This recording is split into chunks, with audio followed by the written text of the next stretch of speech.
Ang pangit ng panahon ngayong araw, ang lamig pa, pero hindi tayo magpapatinag. Mangunguha tayo ng bayabas kahit maulan nga lang.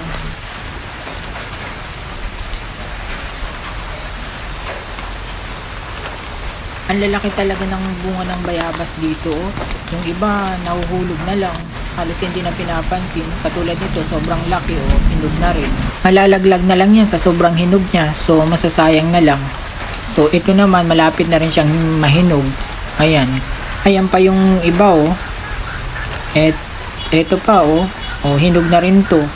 So, masasayang lang yan, mahuhulog lang yan dito. Kukunin ko na sana yung ibang pwede na ditong pitasin. Kaso nga lang, medyo may hirapan ako kasi nga may dala akong payong plus may camera pa akong hawak. So, hindi ko makukuha. Katulad nito, pwede na siyang pitasin. Sobrang dami talaga ng bunga ng bayabas na to. Yung iba nga, katulad nito, dikit-dikit na yung bunga nila. Bubot pa nga lang yung iba, pero sunod-sunod yan pag nagsipaglakihan at sunod-sunod din yung mahihinog. Kaya tingnan nyo naman, yung iba nahulog na lang katulad niya. Nahulog na lang kasi wala namang kumukuha niyan dito. So, sayang naman, 'di ba?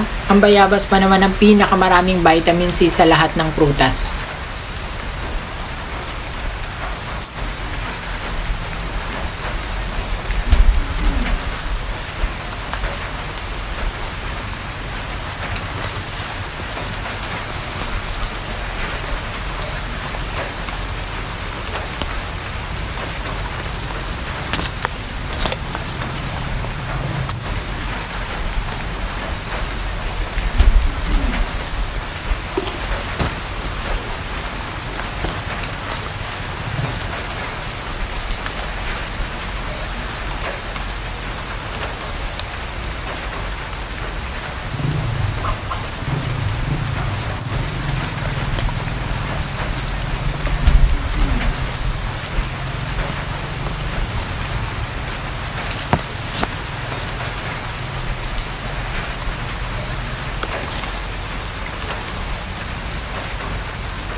So, yan, nakita nyo naman, ang dami talagang bunga nitong bayabas.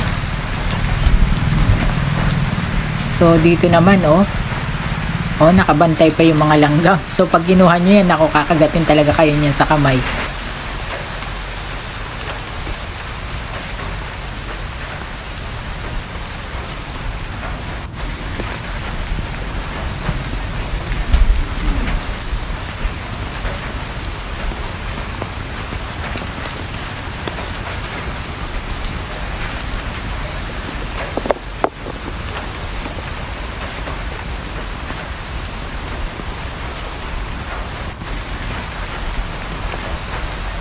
Lakas ng ulan.